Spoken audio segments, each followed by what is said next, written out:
غالب آنے والے کیسے بننا ہے؟ مصنف ڈاکٹر اسٹیفن ای جونز، مترجم ڈاکٹر فیاض انور۔ پہلا باب، معاف کرنے والا بننا۔ غالب آنا یسوع مسیح میں محض ایماندار ہونا نہیں ہے۔ یوحنا کے 7 کلیسیاؤں کو دیے گئے پیغام میں پوری عالمگیر کلیسیا کو مخاطب کیا گیا ہے، لیکن اجر صرف ان کے لیے مخصوص ہیں جو غالب آئے۔ اس سے یہ بات واضح ہے کہ تمام مسیحی اصل میں غالب نہیں آئیں گے۔ اہل مسیحیت کو غالب آنے والوں کو عام راست بازوں سے ممتاز کرنے میں جو مشکل پیش آتی ہے وہ اس لیے ہے کہ ان کا سزا اور جزا کا تصور بہت سادہ ہے۔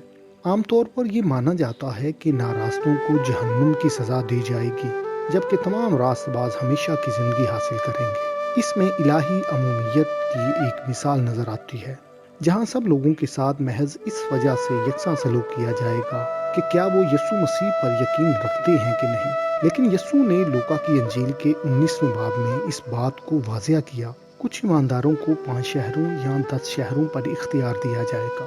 یہ آیات ظاہر کرتی ہیں کہ مستقبل میں تمام اجر برابر نہیں ہوں گے، لیکن یہ لافانی زندگی کے بنیادی اجر سے الگ ہے، کیونکہ یہ انعامات دوسروں یا دوسرے شہروں پر اختیار رکھنے سے متعلق ہیں۔ ابدی زندگی ہر ایک کو یکساں طور پر ملے گی، لیکن وہ محض اجر نہیں ہے۔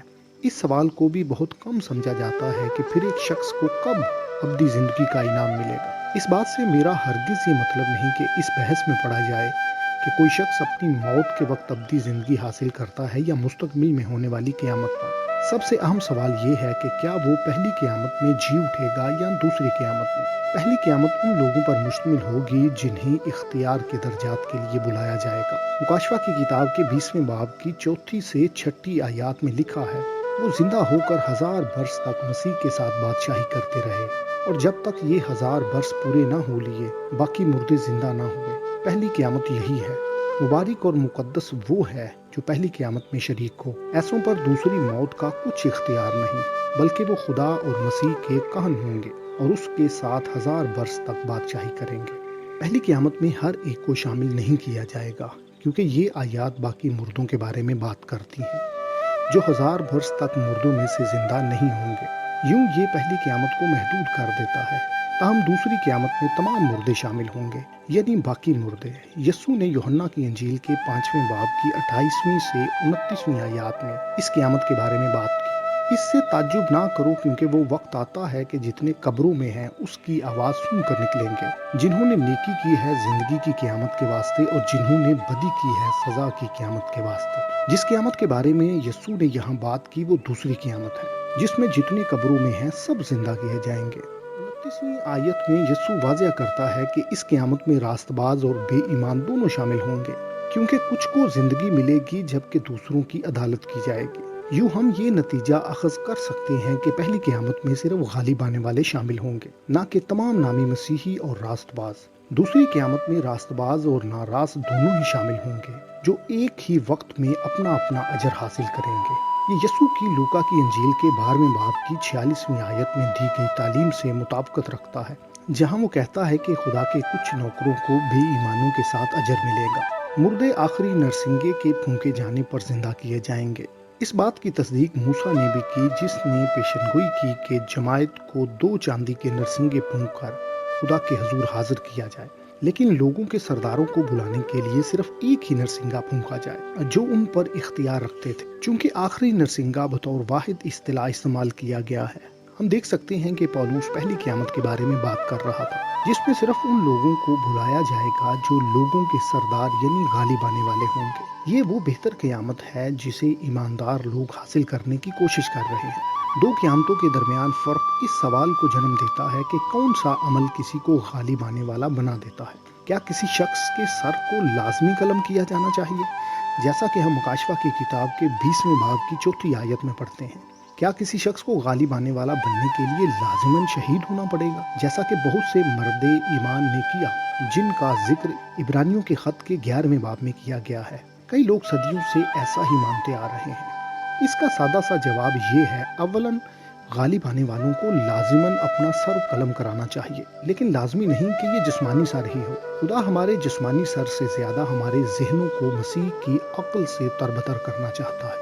ثانیاً عبرانیوں کے خط کے 11ویں باب میں بیان کی گئی غالب آنے والوں کی فہرست بنیادی طور پر ان کے ایمان کی تعریف کی گئی ہے، نہ کہ ان کی موت کی۔ پھر بھی انہوں نے اپنی جانوں سے زیادہ خدا سے محبت کی۔ عبرانیوں کے خط کے 11ویں باب میں بیان کی گئی فہرست میں صرف 2 لوگوں کا ذکر ان کے نام سے کیا گیا ہے جو اصل میں شہید ہوئے، اور وہ 2 لوگ ہابل اور سمسون تھے۔ ان دونوں میں سے کسی کا بھی سر قلب نہیں کیا گیا اور باقی سب لوگ طبعی موت مرے، لیکن پھر بھی سب نے بہتر قیامت کو حاصل کیا۔ بہتر قیامت کا وعدہ محض ان لوگوں سے کیا گیا ہے جو اس کے نقش قدم پر چلتے ہیں۔ تو پھر غالب آنے کے لیے کون سی چیز ضروری ہے؟ ہمیں بہتر قیامت اور خدا کی بادشاہی میں حکمران بننے کے لیے کیا کرنا لازم ہے؟ کلام مقدس میں 4 بنیادی چیزیں جن کے بارے میں واضح تعلیم دی گئی ہے۔ یقیناً ان کی تعداد اس سے کہیں زیادہ ہے، لیکن اگر ایک شخص ان 4 کو پورا کر لے تو بلا شبہ وہ باقی احکامات کو بھی پورا کر لے گا۔ متی کی انجیل کے 18ویں باب کی 21ویں اور 22ویں آیات میں ہم پڑھتے ہیں، اس وقت پطرس نے آ کر اس سے کہا، اے خداوند، اگر میرا بھائی میرا گناہ کرتا رہے تو میں کتنی دفعہ اسے معاف کروں؟ کیا 7 بار؟ یسوع نے اس سے کہا، میں تجھ سے یہ نہیں کہتا کہ 7 بار، بلکہ 7 دفعہ کے 70 بار تک۔ 70 کو 7 گنا کیا جائے تو یہ 490 بنتے ہیں۔ یہ کوئی بے ترتیب عدد نہیں تھا، یہ دانیل کے 70 ہفتوں کے برابر ہے، اور یہ 10 یوبلیاں بھی ہیں۔ 490 ایک نمایاں عدد ہے کیونکہ یہ ایک معافی کا دور ہے۔ ہر سال یوم کفارہ پر خدا قوم کو معاف کرتا اور ان کا گناہ برے کے لہو سے چھپا دیتا۔ یوں جب یسوع نے 7 دفعہ کے 70 بار معاف کرنے کے لیے کہا تو اس نے بائبلی پیشن گوئی میں عدالت کی ایک چھپی ہوئی سچائی کے بارے میں بیان کی۔ خدا نے قوم کو 490 بار معاف کیا، یعنی ہر سال یوم کفارہ کے دن۔ دانیل کے 70 ہفتوں کے آغاز سے جب یہودا کے یوبلی کیلنڈر کو الہی طور پر بحال کیا گیا تو خدا نے ایک بار پھر قوم کو اگلے 490 سال کے لیے ہر سال معاف کر دیا۔ اس عرصے کا آخری سال 33 عیسوی میں ختم ہوا۔ اس وقت خدا نے تمام معاوضہ وصول کر لیا، اس قرض کو خارج کر دیا اور یسوع کو بھیجا تاکہ صلیب پر اس کی مکمل ادائیگی کی جائے۔ لہٰذا اس نے دنیا کے گناہ کا معاوضہ ادا کرنے کے لیے ان کا اپنے ساتھ ٹوٹا ہوا رشتہ بحال کر لیا۔ یسوع نے 490 مرتبہ معاف کرنے کے اپنے بیان کو ایک تمثیل کے ذریعے ظاہر کیا۔ اس نے یہ بات پطرس کو 490 مرتبہ معاف کرنے کے فوراً بعد کہی، جب اس نے 7 بار معاف کرنے کے لیے کہا۔ متی کی انجیل کے 18ویں باب کی 23ویں سے 25ویں آیات میں ہم پڑھتے ہیں، پس آسمان کی بادشاہی اس بادشاہ کی مانند ہے جس نے اپنے نوکروں سے حساب لینا چاہا، اور جب حساب لینے لگا تو اس کے سامنے ایک قرضدار حاضر کیا گیا جس پر اس کے 10,000 توڑے آتے تھے۔ ان دنوں سونے کا توڑا 131 پاؤنڈ پر مشتمل ہوتا تھا، چاندی کا ایک توڑا 117 پاؤنڈ کا ہوتا تھا۔ سونے یا چاندی کے 10,000 توڑے ایک بہت بڑے قرض کو ظاہر کرتے ہیں جس کی ادائیگی ناممکن تھی، اور یقیناً یہی بات یسوع کی تمثیل کا بنیادی نقطہ ہے۔ تمثیل میں قرضدار رحم کی درخواست کرتا ہے اور بادشاہ اس کا سارا قرض معاف کر دیتا ہے، لیکن اس قرضدار نے اپنے ایک قرض خواہ کے معمولی قرض کو معاف کرنے سے انکار کر دیا۔ جب بادشاہ کو اس بات کی خبر ہوئی تو اس نے اس قرضدار کو بلایا۔ 32ویں سے 35ویں آیات ہمیں بتاتی ہیں، اس پر اس کے مالک نے اس کو پاس بلا کر اس سے کہا، اے شریر نوکر، میں نے وہ سارا قرض تجھے اس لیے بخش دیا کہ تو نے میری منت کی تھی۔ کیا تجھے لازم نہ تھا کہ جیسا میں نے تجھ پر رحم کیا تو بھی اپنے ہم خدمت پر رحم کرتا؟ اور اس کے مالک نے خفا ہو کر اس کو جلادوں کے حوالے کیا کہ جب تک تمام قرض ادا نہ کرتے قید میں رہے۔ پھر یسوع نے اس تمثیل کا خلاصہ اس کہانی کے اخلاقی سبق کے طور پر کیا، میرا آسمانی باپ بھی تمہارے ساتھ اسی طرح کرے گا اگر تم میں سے ہر ایک اپنے بھائی کو دل سے معاف نہ کرے۔ یوں ہم دیکھتے ہیں کہ یہ تمثیل دراصل مالی قرض معاف کرنے کے متعلق نہیں ہے، بلکہ ان تمام خطاؤں کے متعلق ہے جو لوگوں نے ہمارے خلاف کی۔ ہمیں لوگوں کو معاف کرنے میں یسوع مسیح کے نمونے کی پیروی کرنی چاہیے۔ متی کی انجیل کے 6 باب کی 12ویں آیت میں بیان کی گئی دعائے ربانی میں ہم پڑھتے ہیں، اور جس طرح ہم نے اپنے قرضداروں کو معاف کیا تو بھی ہمارے قرض ہمیں معاف کر۔ لوکا کی انجیل کے 11ویں باب کی 4 آیت میں یہ کچھ اس طرح سے بیان کیا گیا ہے، اور ہمارے گناہ معاف کر کیونکہ ہم بھی اپنے ہر قرضدار کو معاف کرتے ہیں، اور ہمیں آزمائش میں نہ لا۔ بائبل مقدس میں گناہ کو بطور قرض تصور کیا جاتا ہے۔ اگر کوئی شخص کسی دوسرے کے خلاف گناہ کرتا ہے تو کہا جائے گا کہ وہ اس کا مقروض ہے۔ اسی طرح مالی قرض معاف کرنے کی یسوع مسیح کی تمثیل اصل میں معافی کی فطرت کے متعلق ہے۔ بے شک یسوع خود معافی کی وسعت کو بیان کرنے میں ہماری رہنمائی کرنے کے لیے تیار تھا کہ کسی شخص کو لامتناہی حدود تک معاف کرنا ہے۔ اس نے صلیب پر کہا، اے باپ ان کو معاف کر کیونکہ یہ نہیں جانتے کہ کیا کرتے ہیں۔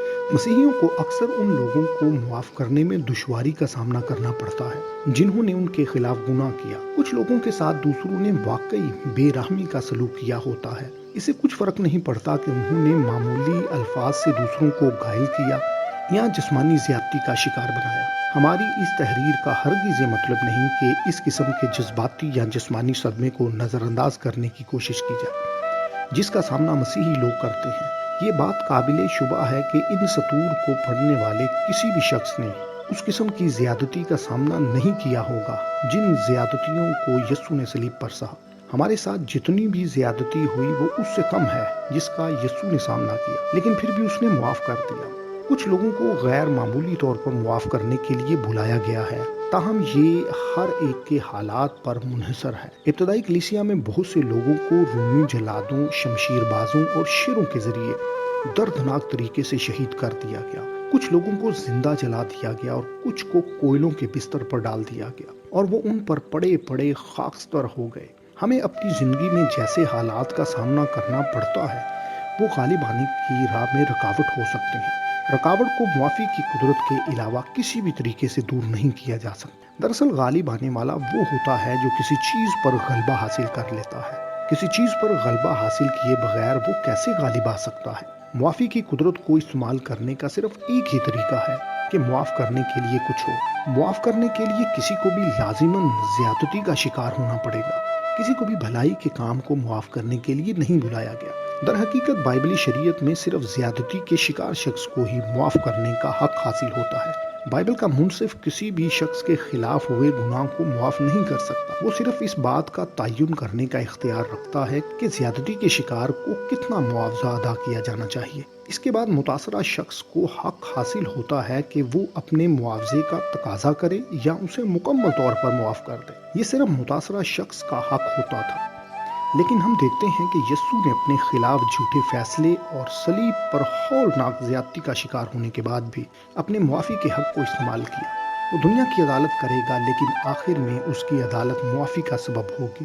ایسا نہیں کہ ہر شخص پر ہمیشہ اپنا معاوضہ معاف کر دینا لازم ہے۔ اسے اس معاملے میں روح القدس کی رہنمائی کی پیروی کرنی چاہیے۔ تمام قرض کی آخری کوڑی تک کا تقاضا کرنا شریعت کے عین مطابق ہے، لیکن ہمیں اپنے حق کے مطالبے سے آگے جانا اور مسیح کی طرح ہمیشہ معاف کرنا چاہیے۔ ہمیں ہر حالت میں خدا کی حکمت کو جاننے اور یہ جاننے کے لیے دعا کرنی چاہیے کہ گناہ گار کے لیے کیا بہتر ہے۔ شاید یہ بہتر ہو کہ اسے قرض اتارنے کے لیے نظم و ضبط سکھایا جائے تاکہ وہ مستقبل میں دوسروں کو زیادتی کا نشانہ نہ بنائے۔ خدا کے ماتحت یہ بات بھی اس کے مفاد میں ہو سکتی ہے کہ اس کے سارے یا کچھ قرض کو معاف کر دیا جائے۔ کسی بھی طرح کے حالات ہوں، یہ وہ جگہ ہے جہاں ہماری راست بازی فقیہوں اور فریسیوں کی راست بازی سے زیادہ ہونی چاہیے۔ شریعت کے مطابق کوئی بھی شخص اس وقت تک معاف نہیں کیا جا سکتا جب تک وہ آخری کوڑی ادا نہیں کر دیتا، لیکن پھر بھی وہ مکمل طور پر معاف نہیں ہوگا۔ تاہم دوسری انتہا یہ ہے کہ اس طرح سوچا جائے کہ ہر ایک گناہ کو معاف کر دیا جائے گا، چاہے گناہ گار توبہ کرتا ہے یا نہیں۔ متی کی انجیل کے 18ویں باب میں بیان کی گئی تمثیل میں ہم دیکھتے ہیں کہ خدا گناہ گار کو معاف کرنے کے لیے حد درجہ تیار ہے، لیکن جب قرضدار نے خود اپنے قرض کی معافی کے لیے انکار کر دیا تو اس کی معافی منسوخ کر دی گئی۔ ایسا کیوں ہوا؟ کیونکہ خدا نے اس شخص کے خود کے مقرر کردہ معیار کے مطابق اس کی عدالت کی۔ یہ وہ قانون ہے جس کے بارے میں یسوع نے متی کی انجیل کے 7ویں باب کی پہلی اور دوسری آیات میں بیان کیا۔ عیب جوئی نہ کرو کہ تمہاری بھی عیب جوئی نہ کی جائے، کیونکہ جس طرح تم عیب جوئی کرتے ہو اسی طرح تمہاری بھی عیب جوئی کی جائے گی، اور جس پیمانے سے تم ناپتے ہو اسی سے تمہارے واسطے ناپا جائے گا۔ اسی طرح شریعت میں کسی بھائی سے سود لینا گناہ تھا، یعنی وہ جو بادشاہی میں آپ کا رفیق ہے۔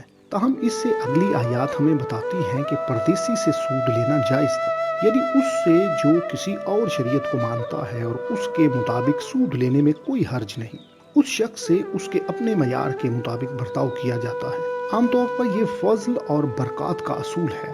جو خدا کی بادشاہی کے شہریوں کو دیا گیا اور جو اس کے اخلاقی معیار کے تابع ہے۔ لیکن وہ لوگ جنہوں نے خدا کے معیار کو رد کر دیا، ان کے ساتھ اسی طرح کا سلوک کیا جائے گا جیسا وہ دوسرے لوگوں سے کرتے ہیں۔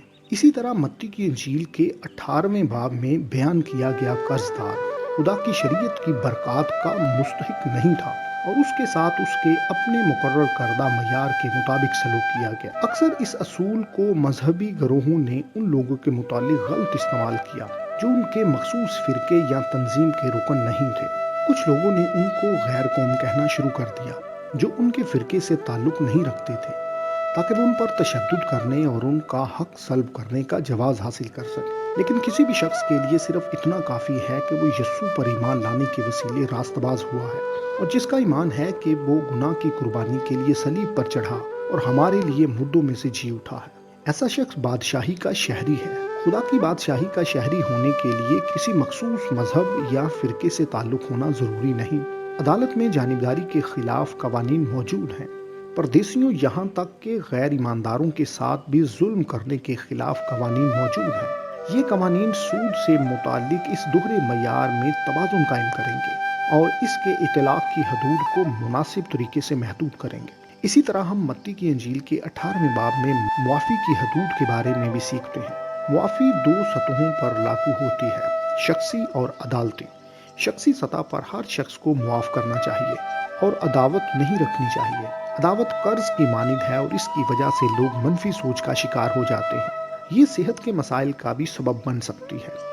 عدالتی طور پر اپنے بچوں کے ذریعے معافی کے بارے میں سیکھنا سب سے اچھا طریقہ ہے۔ جب ہمارے بچے کوئی غلط کام کرتے ہیں تو ہم ان کے ساتھ کیسا برتاؤ کرتے ہیں؟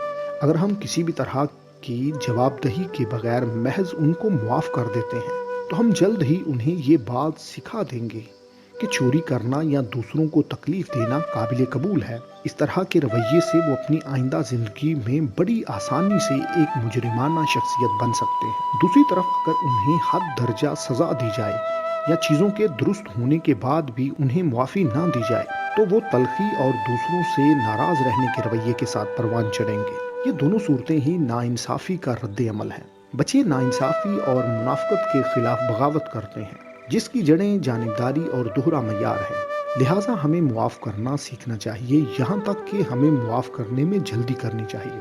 تاہم ہمیں یہ بھی سیکھنا چاہیے کہ جب ہم جسمانی، ذہنی یا روحانی طور پر نابالغ لوگوں سے سامنا کریں تو یہ نہایت مناسب ہوگا کہ انہیں توبہ کے لیے معافی تک لانے کے لیے نظم و ضبط سکھائیں۔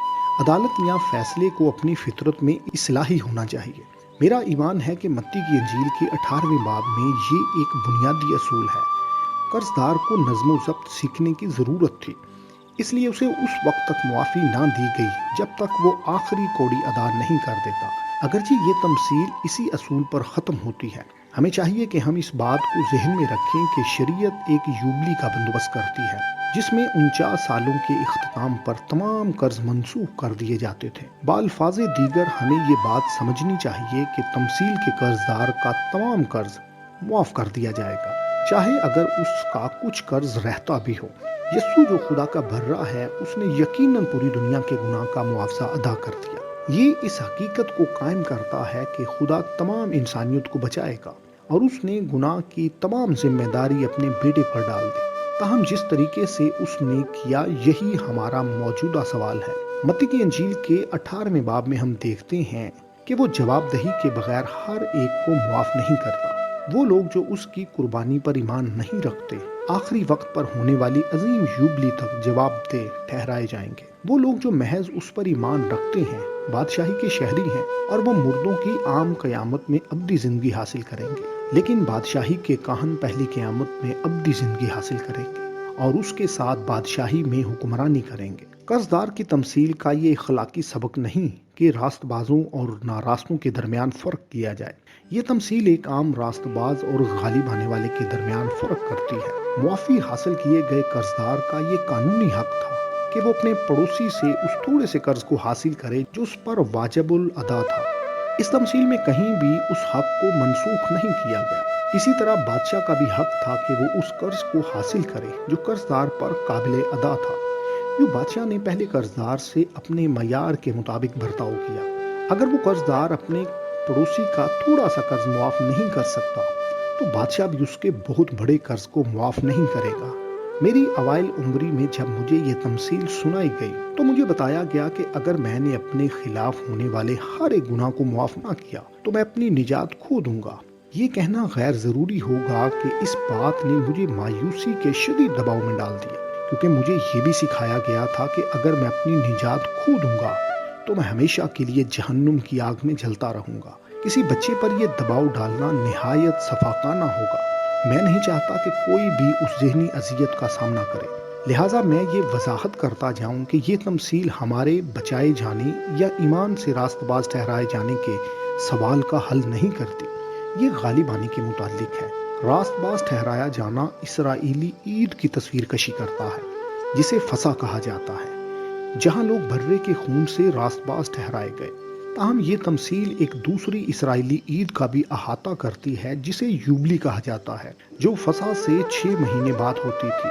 یوبلی ایک ایسا دن تھا جس میں ہر 49 سال کے بعد تمام قرض معاف کر دیے جاتے تھے۔ یہ خیموں کی عید سے پہلے آتی، جو اس وقت کی تصویر کشی کرتی ہے جب ہم لافانی لباس میں ملبس ہو جائیں گے۔ قدیم زمانے میں عید خیام کے موقع پر لوگ اپنے گھروں کو چھوڑ کر درختوں کی ڈالیوں سے گھر بناتے اور ان میں رہتے۔ یہ عید ایک ہفتے پر مشتمل ہوتی تھی۔ یہ اس دن کی پیشن گوئی کرتی ہے جب غالب آنے والے موجودہ فانی گھروں کو چھوڑ کر ان گھروں میں رہیں گے جو ہاتھ کے بنائے ہوئے نہیں، اور یہ ہمارے لیے آسمان پر محفوظ ہے۔ اس بات پر میری کتاب آمد ثانی کے قوانین میں مکمل بحث کی گئی ہے۔ یسوع مسیح کے قرضدار کے متعلق تمثیل ہمیں یہ سمجھنے کی کلید فراہم کرتی ہے کہ کس طرح غالب آنا ہے، نہ کہ محض ایک ایماندار بننا ہے۔ راست باز ہونے کا مطلب یسوع مسیح پر ایمان لانا ہے۔ غالب آنے کا مطلب معاف کرنے والا ہونا ہے۔ پہلی قیامت میں بطور غالب آنے والے اپنی میراث کو حاصل کرنے کا یہی بنیادی تقاضا ہے۔ معاف کرنے کی صلاحیت کے بغیر کوئی بھی بادشاہی میں حکمرانی کرنے کے درجے کو حاصل نہیں کرے گا۔ بہرحال اپنے آپ سے یہ سوال پوچھیں کہ آپ چاہتے ہیں کہ نہ معاف کرنے والا منصف یا حکمران آپ کے اوپر اختیار رکھے؟ جی نہیں، اور نہ ہی خدا ایسا کرے گا۔ اس لیے محض مسیحی ایماندار ہونا کسی کو اس کی بادشاہی میں حکمرانی کے قابل نہیں بناتا۔ دوسرا باب، فرمانبردار ہونا۔ غالب آنے والا وہ ہے جس نے خدا کا فرمانبردار بندہ بننا سیکھا۔ کسی کو بھی ایک حقیقی فرزند بننے کے لیے لازمی پہلے نوکر بننا چاہیے، کیونکہ فرزندوں کو بھی لازمی فرمانبرداری سیکھنی چاہیے اس وقت جب وہ ابھی کم عمر ہی ہوں۔ نابالغ مسیحیوں کی یہ بھی نشانی ہے کہ وہ بالغ ہونے سے پہلے ہی بیٹے کے استحقاقات کی توقع کرتے ہیں۔ ان کا خیال ہے کہ وہ فرزند ہیں کیونکہ وہ خدا کے خاندان میں نئے سرے سے پیدا ہوئے ہیں، لیکن وہ یہ نہیں سمجھتے کہ خدا کے خاندان میں ہونے کے لیے ایک مسیحی کو چاہیے کہ وہ ذمہ داری سیکھے، تاکہ وہ اس بات کو جان جائے کہ مسیح کی عقل کے ساتھ کس طرح سمجھداری سے اختیار کو استعمال کرنا ہے۔ قدیم زمانے میں اسرائیلی 3 بنیادی عیدیں مناتے تھے۔ وہ تمام عیدیں آج کے زمانے میں ہمارے لیے گہرے معنی رکھتی ہیں۔